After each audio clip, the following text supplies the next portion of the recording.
K ലതികക്കെതിരായിട്ടുള്ള കടന്നാക്രമണം.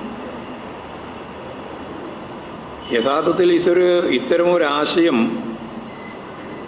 പ്രചരിപ്പിക്കാനല്ല K Lathika അത് share ചെയ്തത്. അതിൽ വന്ന കാര്യം ഈ നാടിന് ആപത്താണ് എന്ന കാര്യം സൂചിപ്പിക്കുക ചെയ്തേ. അതായിരുന്നു അതിൻ്റെ ഭാഗമായിട്ട് അതിൻ്റെ താഴെ എഴുതിയിട്ടുള്ള ഏറ്റവും പ്രധാനപ്പെട്ട കാര്യം. ഈ തിരഞ്ഞെടുപ്പ് ഇപ്പോൾ അവസാനിക്കുന്ന തിരഞ്ഞെടുപ്പ് കഴിഞ്ഞാൽ ഈ നാട് നിലനിൽക്കേണ്ടതുണ്ട്.